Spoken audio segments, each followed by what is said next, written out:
Welcome everyone. कैसे हैं आप लोग? स्वस्थ हैं और मस्त हैं और आशा है कि रसायन विज्ञान पढ़ने में मजा भी आ रहा होगा, है ना? चलो बेटा, आज हम लोग फिर एक बेहतरीन वीडियो के साथ आमने सामने हो रहे हैं। आपका टॉपिक दिख रहा होगा कि विलियन वाले चैप्टर में आज हमारी आपकी चर्चा परासरण और परासरण दाब पर होगी। क्लियर? फिर अगले वीडियो में हम लोग ये चर्चा करेंगे कि परासरण दाब कैसे मेजर किया जाता है, कैसे ज्ञात किया जाता है, और फिर उससे संबंधित कुछ फार्मूलों पर चर्चा होगी। इसमें 1/2 समीकरण बड़ा इंपॉर्टेंट है और उस समीकरण को आपको समझाने के बाद कुछ न्यूमेरिकल भी लगवा देंगे। तो इससे संबंधित जो भी क्वेश्चन पेपर में आएंगे वो आपके छूटेंगे नहीं और आप बेहतरीन आंसर लिख करके आओगे, ऐसी अपेक्षा मैं रखता हूं। चलिए, तो आज का टॉपिक क्या है बेटा? परासरण एवं परासरण दाब। इसमें सबसे पहले हम चर्चा करते हैं कि परासरण होता क्या है। क्लियर? देखो बेटा, 3 शब्द हैं: परासरण, विसरण और निःसरण। परासरण, विसरण और निःसरण।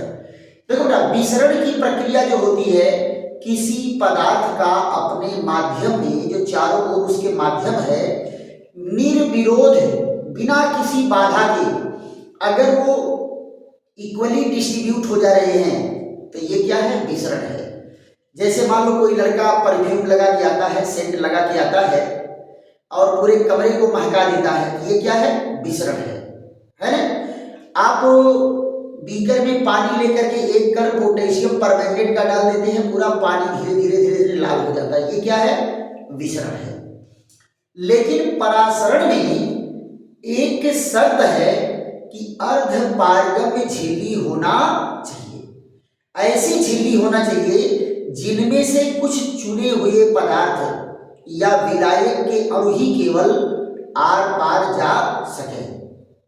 तो ऐसी झिल्ली को क्या कहते हैं? अर्धपारगम्य झिल्ली। तो क्या कहें कि यदि कोई पदार्थ अर्धपारगम्य झिल्ली को पार करते हुए एक माध्यम से दूसरे माध्यम में प्रवेश कर रहा है तो इस क्रिया को परासरण कहते हैं। एक शब्द है निःसरण। अगर मान लीजिए कोई गैसीय सब्सटेंस है या द्रव है, वो किसी पतले छिद्र से निकल करके अपने वातावरण में फैल जा रहा है, तो वो क्या है? निःसरण है। जैसे साइकिल पंचर हो जाती है, हवा निकल जाता है कि नहीं निकल जाता है, और वो जो स्प्रे मारते हो आप लोग, वो भी पतले छिद्र में से होकर के निकलता है, राइट? तो हमको विसरण पर नहीं चर्चा करना है, हमको निःसरण पर नहीं चर्चा करना है, चर्चा हमारी कहाँ होगी? परासरण पर होगी। क्लियर? तो जरा इसको देख लेते हैं तो बेहतरीन ढंग से। क्या कहा गया कि किसी पदार्थ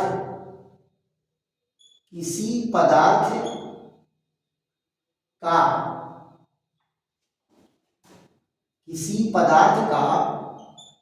अर्धपारगम्य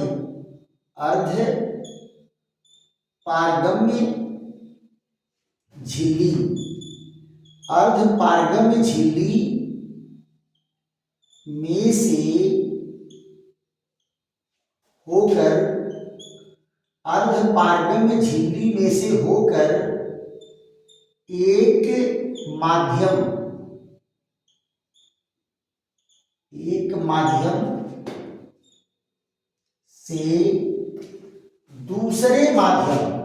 एक माध्यम से दूसरे माध्यम में जाने की क्रिया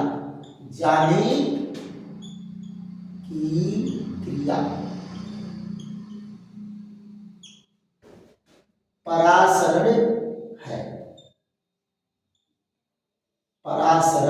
है। क्लियर? क्या कहा गया?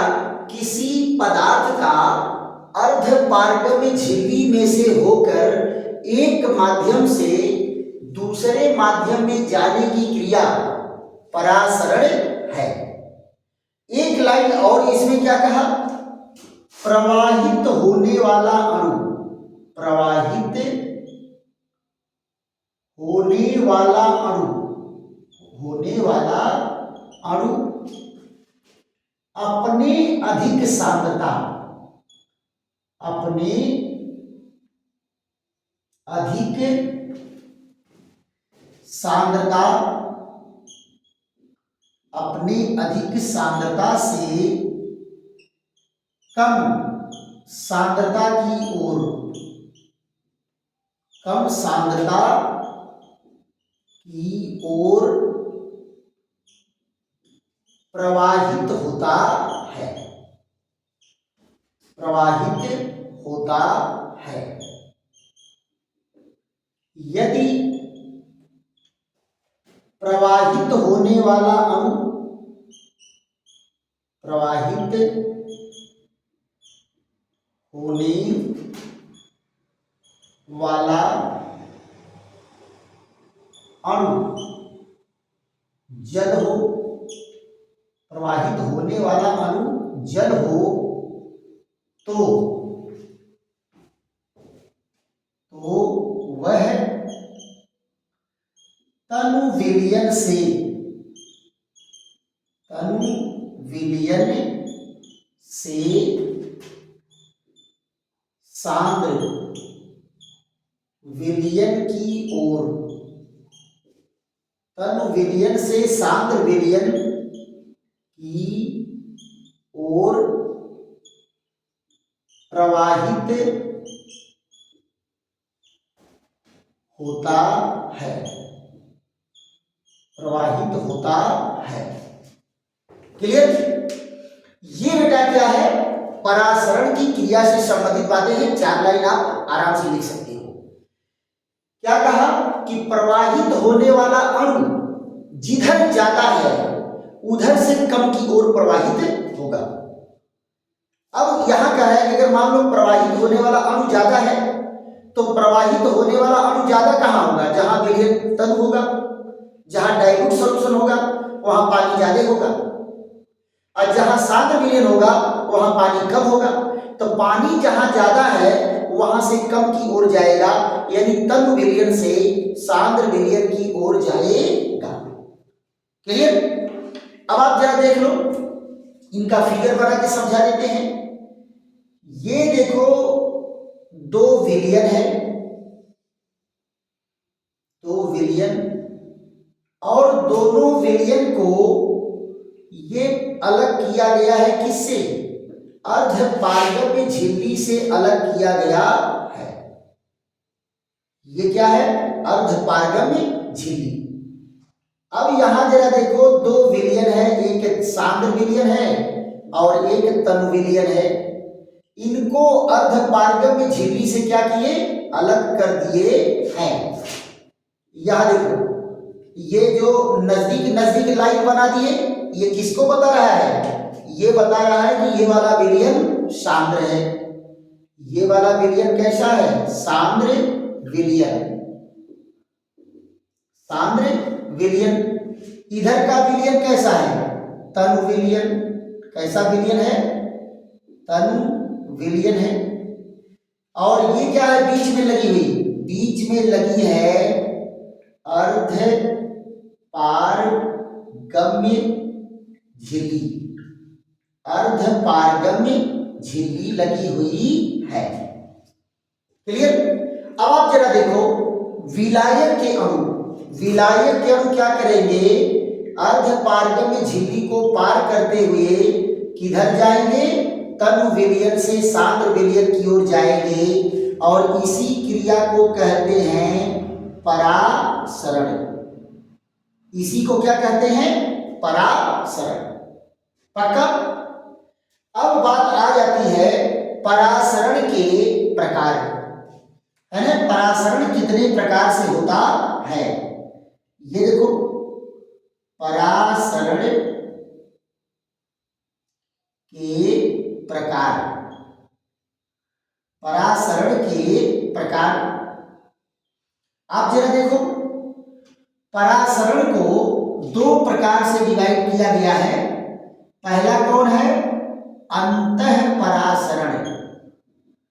अंतः परासरण। अंतः परासरण को क्या कहते हैं बेटा? इसको कहते हैं एंडास्मोसिस। क्या कहते हैं? एंडास्मोसिस। और इसको क्या करेंगे? दूसरा है बाह्य परासरण। बाह्य परासरण। बाह्य परासरण को क्या कहते हैं? एक्सास्मोसिस। क्या कहते हैं बेटा? एक्सआस्मोसिस कहते हैं।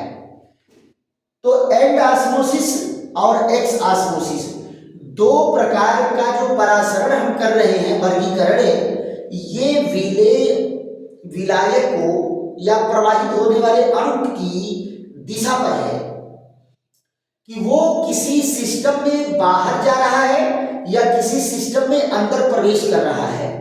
अगर किसी सिस्टम में निकाय में अंदर प्रवेश कर रहा है तो अंतः परासरण, और अगर किसी निकाय से बाहर जा रहा है तो उसे क्या कहेंगे?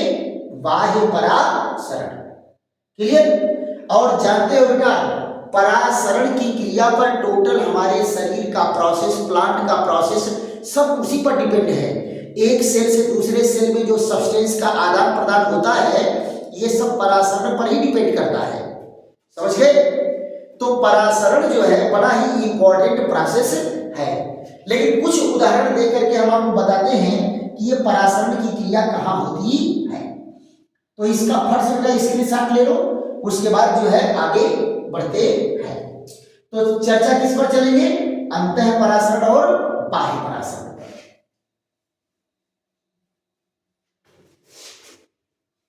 तो सबसे पहले हमारी आपकी चर्चा अंतः परासरण पर होगी।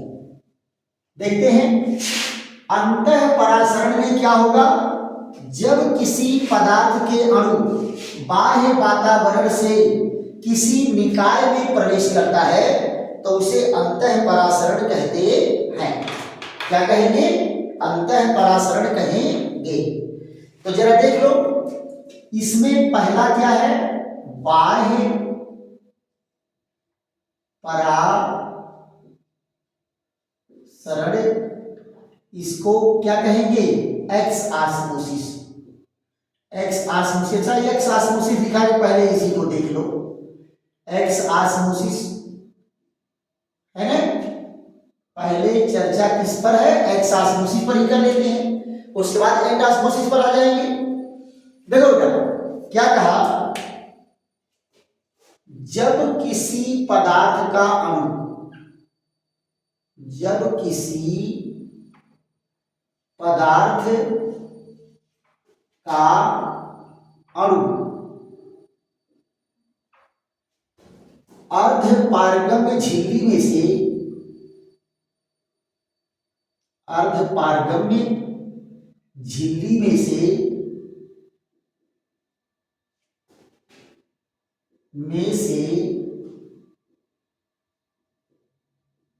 होते हुए, अर्धपारगम्य झिल्ली में से होते हुए किसी निकाय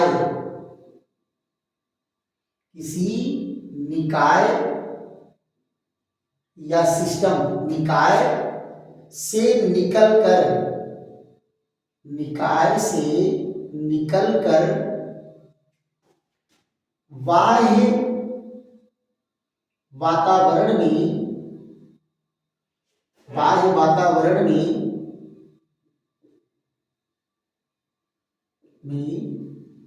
प्रवेश करता है,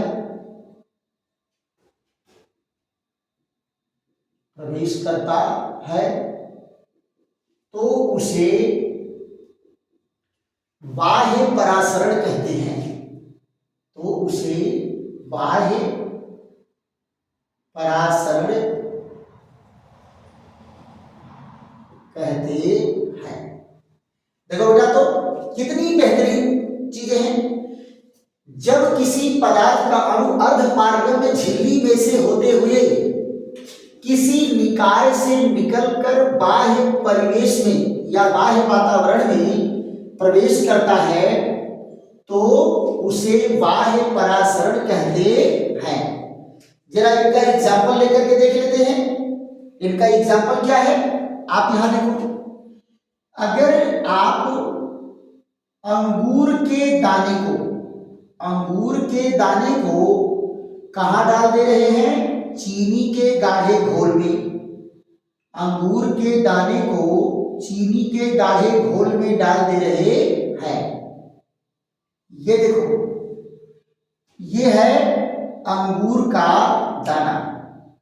ये देखिए, अंगूर को कहां डाल दिए, चीनी के गाढ़े घोल में डाल दिए। तो अंगूर का दाना क्या है, एक निकाय है।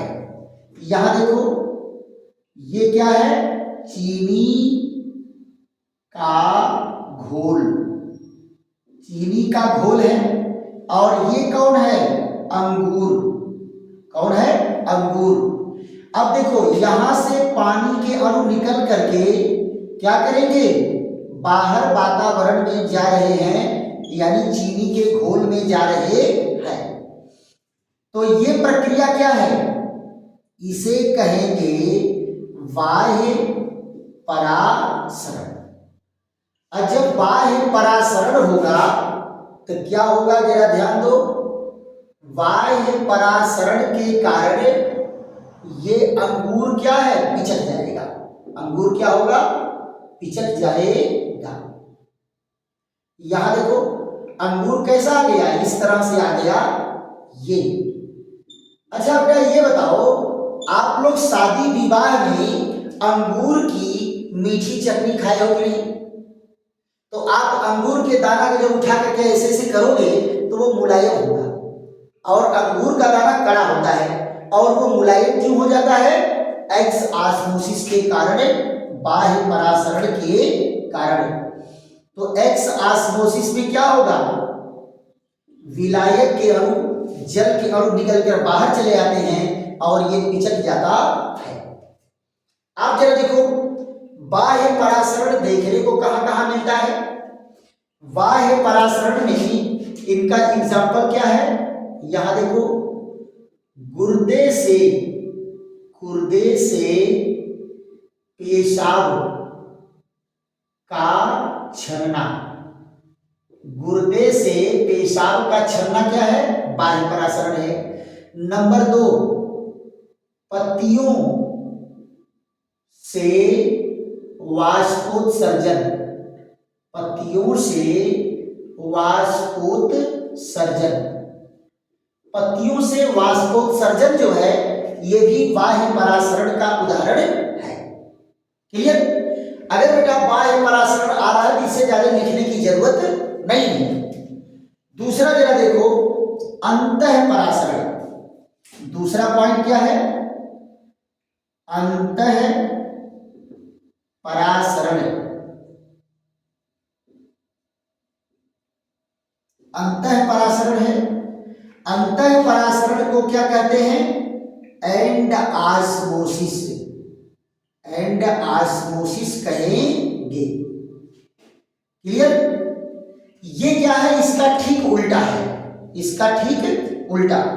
तो इसमें क्या कहा गया, जब किसी पदार्थ के अणु, किसी पदार्थ के अणु, पदार्थ के अणु अर्धपारगम्य, अर्धपारगम्य झिल्ली में से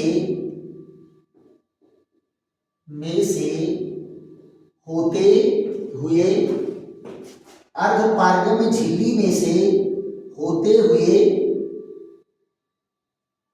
बाह्य परिवेश से, बाह्य परिवेश से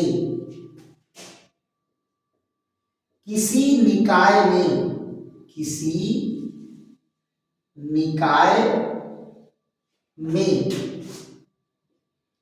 प्रवेश करता है, प्रवेश करता है, तो उसे अंतःपरासरण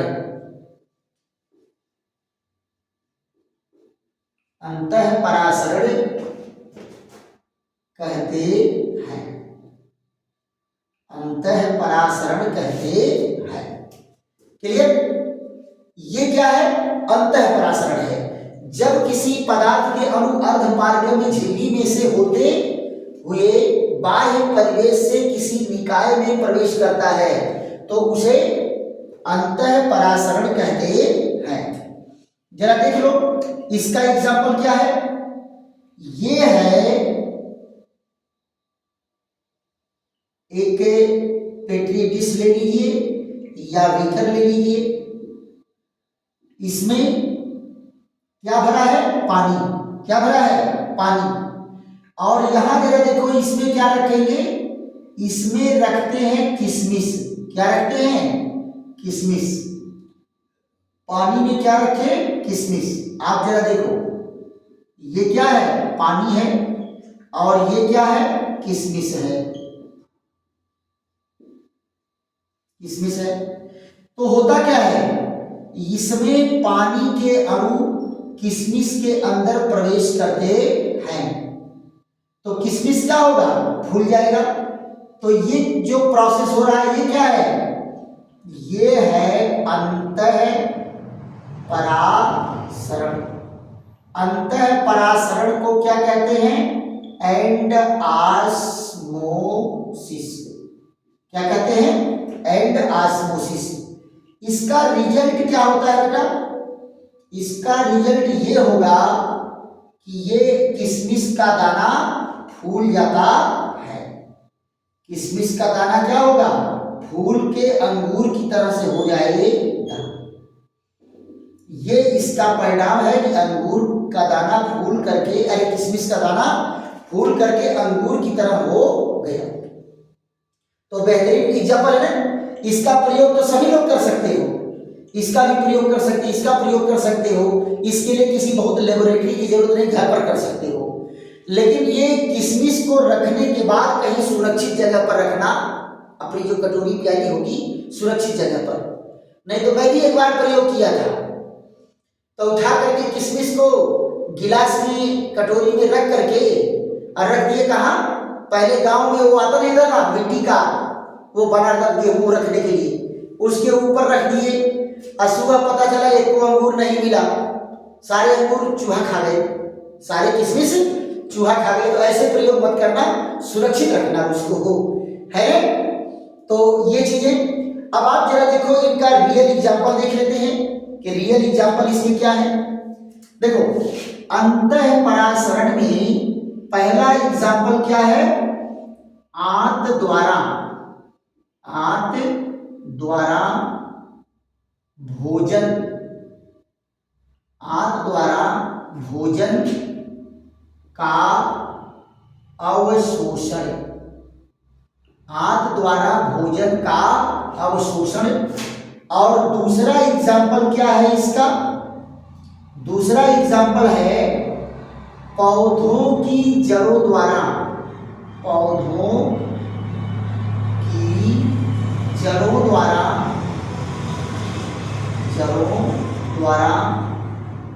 जल व खनिज,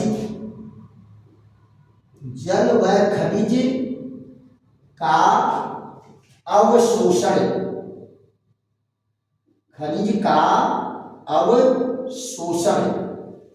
ये क्या है? ये इसका उदाहरण है।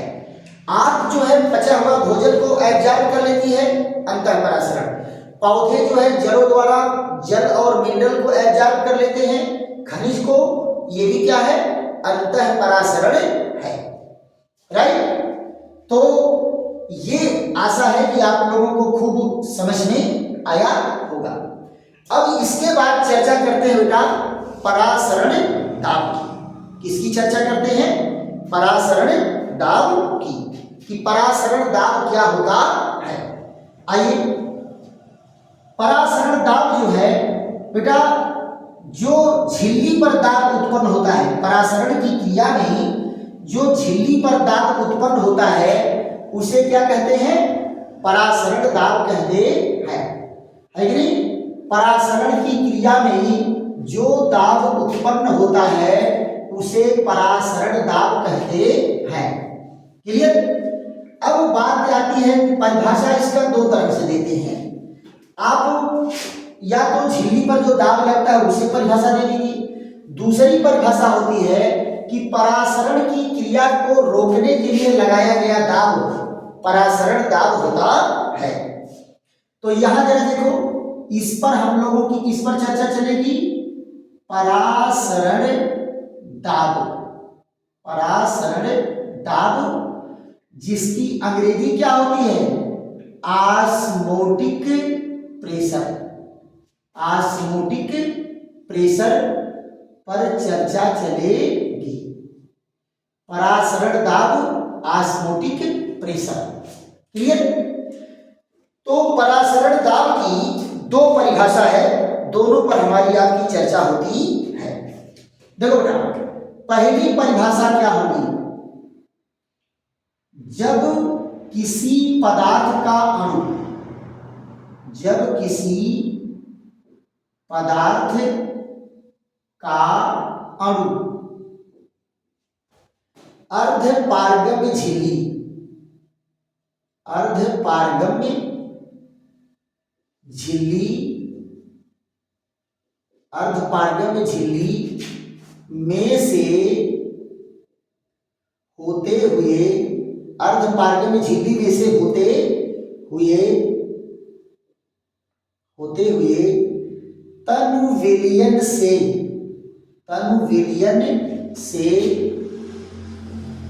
सांद्र विलयन की ओर, तनु विलयन से सांद्र विलयन की ओर प्रवाहित होता है, की ओर प्रवाहित होता है, प्रवाहित होता है, तो अर्धपारगम्य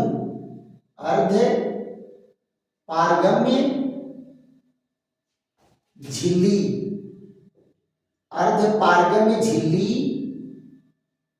पर लगा दाब, अर्धपारगम्य झिल्ली पर लगा दाब परासरण दाब कहलाता है, परासरण दाब कहलाता है। लो बेटा, इतना जानदार डेफिनेशन क्या है कि जब किसी पदार्थ का अणु अर्धपारगम्य झिल्ली में से होते हुए तनु विलयन से सांद्र विलयन की ओर, तनु विलयन से सांद्र विलयन की ओर प्रवाहित होता है, तो अर्धपारगम्य झिल्ली पर लगा दाब परासरण दाब कहलाता है। जरा यहां देख लो तो फिगर बना करके, ये देखो फिगर बना करके इसको हम देख लेते हैं।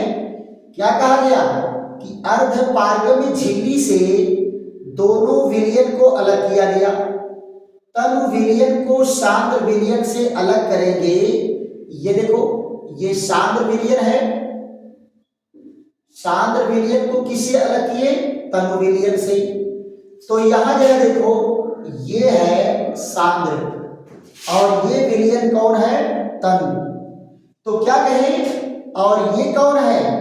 अर्धपारगम्य, अर्धपारगम्य झिल्ली, अर्धपारगम्य झिल्ली। तो यहां देखो, जब इस पर प्रवाहित होगा तो कुछ दाब इस झिल्ली पर डालेगा।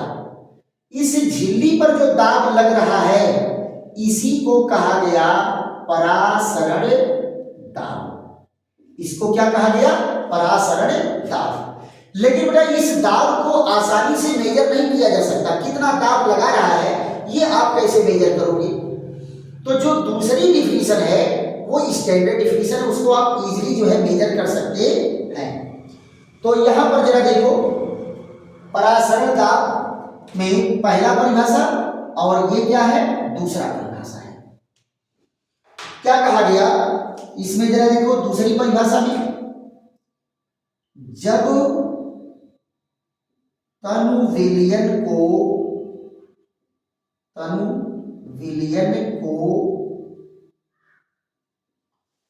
अर्ध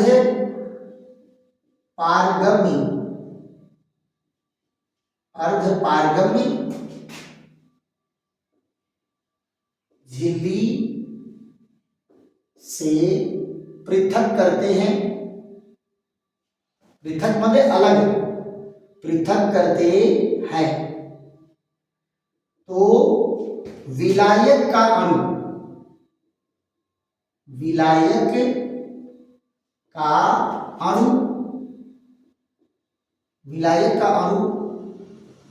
तनु विलयन से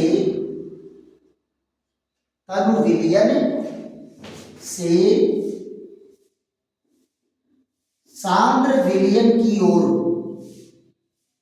तनु विलयन से सांद्र विलयन की ओर प्रवाहित होता है, जिससे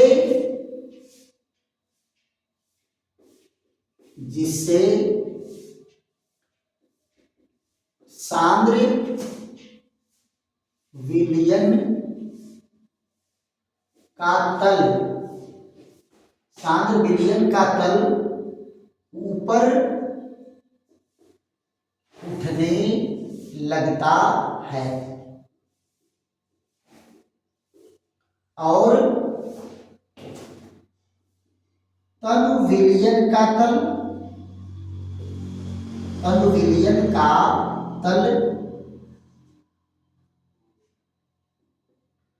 नीचे गिरने लगता है।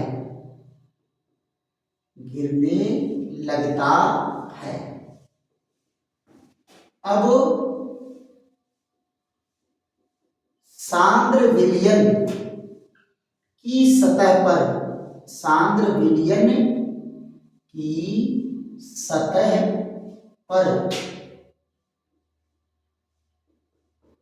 इतना दाब लगाया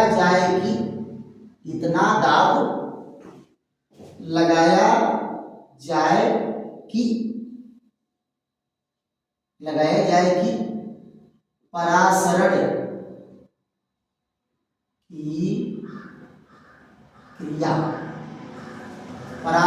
की क्रिया रुक जाए, परासरण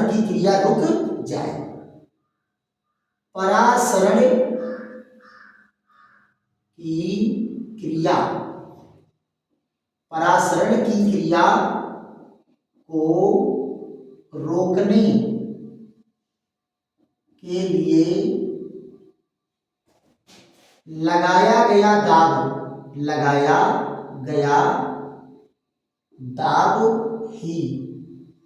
लगाया गया दाब ही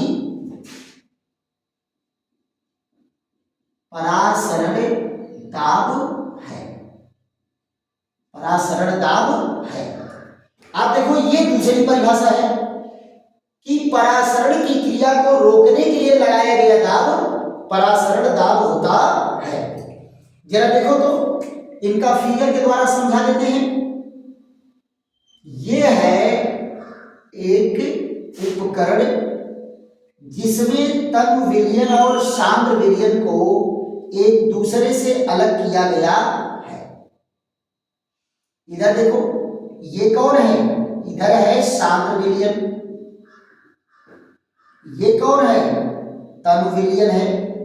अब आप जरा देखो ये तनु विलयन की सतह है ना, फ्री सतह है इसका ये, और यहां जरा देखो ये सांद्र विलयन की सतह है, सांद्र विलयन की सतह है ये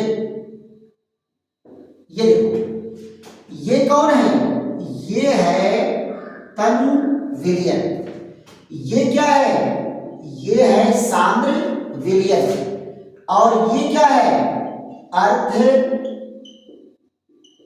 पारगम्य झिल्ली। ये क्या है? अर्धपारगम्य झिल्ली। तो आप जरा ये बताओ, यहां पर जब परासरण की क्रिया होगी तो क्या होगा? विलायक के अणु तनु विलयन से सांद्र विलयन की ओर जाएंगे। तो इसका तल क्या होगा? नीचे गिरेगा। इसका तल क्या होगा? ऊपर उठेगा, है ना? एक तल नीचे गिर रहा है, एक तल ऊपर उठ रहा है। क्यों? क्योंकि विलायक के अणु प्रवाहित होंगे किधर? इधर। फिर क्या कहेंगे कि इस विलयन की सतह पर इतना दाब लगाया जाए। क्या लगाया जाए? दाब लगाया जाए कि परासरण की क्रिया रुक जाए। परासरण की क्रिया क्या हो? रुक जाए। तो आप जरा बताओ, परासरण की क्रिया रोकने का मतलब क्या है? कि ये अपने पहले पोजीशन पर पहुंच जाए, ये अपने पहले पोजीशन पर पहुंच जाए। ये देखो, ऐसी स्थिति में जो ये लगाया गया दाब है, यही लगाया गया दाब, इसी दाब को परासरण दाब कहते हैं। आप इस दाब को आसानी से मेजर कर सकते हैं, आसानी से ज्ञात कर सकते हैं। क्या? यही दाब मापी लगा दो, दाब मापी लगा दोगे, कितना दाब लगाया गया है ये आपको आसानी से मेजर हो जाएगा। तो आज हम लोग क्या पढ़े कि परासरण क्या है, परासरण कितने प्रकार से होता है, अब परासरण दाब क्या है। आशा है कि आप लोगों को खूब बेहतर ढंग से समझ में आया होगा। और फिर बेटा वही एडवाइस आप लोगों को है कि आप नोट तैयार करते चलिए, और 2 बार 3 बार पढ़ लेंगे, पूरा जीवन भर के लिए याद हो जाएगा। बहुत कठिन टॉपिक नहीं है, क्लियर? और उसके बाद परीक्षा में पन्ना पलट करके आप जाकर के फर्स्ट क्लास, जैसे पूछा जाए वैसे जवाब दे दीजिए। और दोस्तों मित्रों को भी बताइए, खूब जम की केमिस्ट्री चल रही है भैया, चल पढ़ते हैं। कहाँ? राधेश्याम केमिस्ट्री वाले चैनल पर। किस चैनल पर? राधेश्याम केमिस्ट्री वाले। अब फिर हमारा आपका नारा क्या रहेगा? एवं 90% से ऊपर मार्क ले आना है। क्लियर? चलिए, फिर ऐसे ही बेहतरीन वीडियो के साथ हमारी आपकी फिर मुलाकात होगी। और जहां आपको प्रॉब्लम बेटा आप कमेंट करो, उस प्रॉब्लम को दूर करने का प्रयास किया जाएगा। फिर मिलते हैं ऐसे ही बेहतरीन वीडियो के साथ। थैंक यू, धन्यवाद।